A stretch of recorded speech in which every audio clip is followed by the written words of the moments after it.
Assalamualaikum warahmatullahi wabarakatuh. Perkenalkan, nama saya Benedikta Efridayatita. Saya mahasiswi dari Universitas Megarizky, Prodi S1 Farmasi.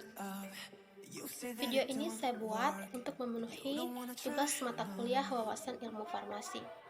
Jadi di sini saya akan menjelaskan tentang 3 poin, yaitu poin pertama, definisi farmasi, poin kedua, sejarah farmasi, dan poin ketiga, bentuk-bentuk pendidikan farmasi. Di sini saya akan menjelaskan tentang poin pertama, yaitu definisi farmasi. Farmasi adalah profesi yang berkarya melalui penguasaan seni dan ilmu pembuatan obat dari bahan maupun sintetik yang cocok dan aman digunakan dan distribusikan dalam pencegahan dan pengobatan penyakit. Menjadi seorang profesi farmasi harus memiliki pengetahuan tentang identifikasi, seleksi, konservasi, kombinasi, aksi farmakologi, analisis, dan standarisasi obat dan bahan obat, serta cara distribusi, penyimpanan, dan penggunaan yang tepat dan aman. Selanjutnya, saya akan menjelaskan tentang poin kedua, yaitu sejarah farmasi. Kata farmasi berasal dari bahasa Yunani, yaitu pharmakon, artinya obat atau racun. Di sini dikatakan obat jika dosis obat tersebut kita gunakan secara tepat, tetapi dikatakan racun jika dosis obat tersebut kita gunakan secara tidak tepat dan bisa mengakibatkan.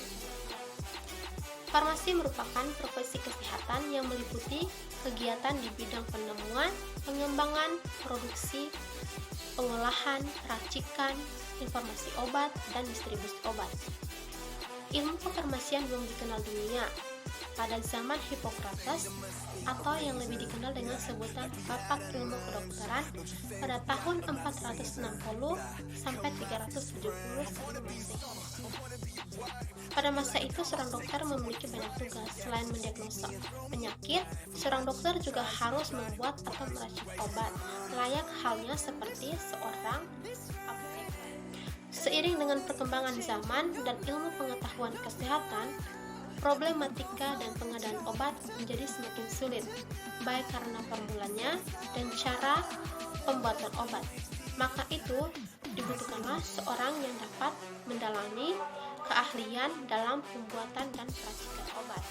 Sehingga pada tahun 1240 sebelum Masehi, Raja Jerman Frederick menyadari dan memberikan perintah untuk memisahkan dengan resmi antara kedokteran dan farmasi. Perintah tersebut sekarang dikenal dengan Decretus Sileces. Dari sinilah sejarah farmasi diketahui dan para ilmuwan menyimpulkan bahwa akar ilmu kedokteran dan akar ilmu kefarmasian itu sama. Ada pula tokoh-tokoh besar yang berjasa terhadap terbentuknya farmasi. Yang pertama, Paracelsus pada tahun 1541 sampai 1493 sebelum Masehi. Yang kedua, Hippocrates pada tahun 460 sampai 370 sebelum Masehi. Yang ketiga, Claudius Galen pada tahun 200 sampai 129 sebelum Masehi. Yang keempat, Ibnu Sina pada tahun 980 sampai 1037. Yang keempat, Johann Jakob Weber pada tahun 1630 sampai 1695. Poin ketiga yaitu bentuk-bentuk pendidikan farmasi. Yang pertama, SMK atau Sekolah Menengah Kejuruan. SMK pendidikannya ditempuh selama 3 tahun. Lulusan farmasi dari SMK dipersiapkan sebagai lulusan yang dapat langsung bekerja di lapangan, sehingga lulusannya harus mengikuti uji kompetensi di mana harus mengerjakan 4 resep dalam 2 jam dengan jurnal beserta sediaan.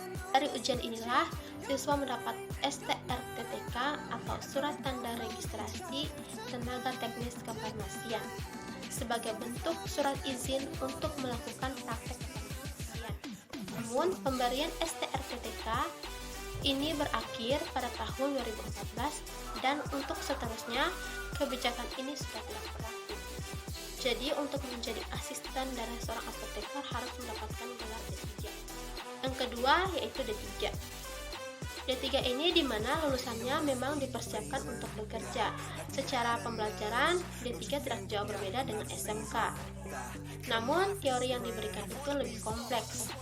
Pendidikan D3 hanya menempuh pembelajaran selama 3 tahun, dan dimana pada masa akhir perkuliahan ada TA atau tugas akhir, sebagai bentuk karya ilmiah yang dihasilkan. Perkuliahan D3 lebih banyak praktek dibandingkan teori dan mendapatkan gelar AMD. Yang ketiga D4.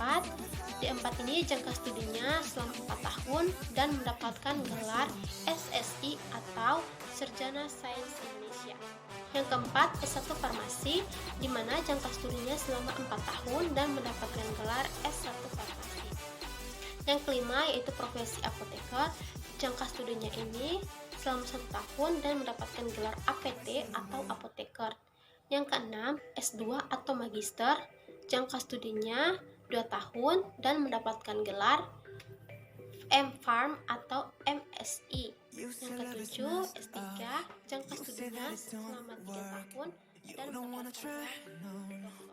Sekian penjelasan dari saya tentang definisi farmasi, sejarah farmasi, dan bentuk-bentuk pendidikan farmasi. Kurang lebihnya saya minta maaf. Assalamualaikum warahmatullahi wabarakatuh dan salam sejahtera.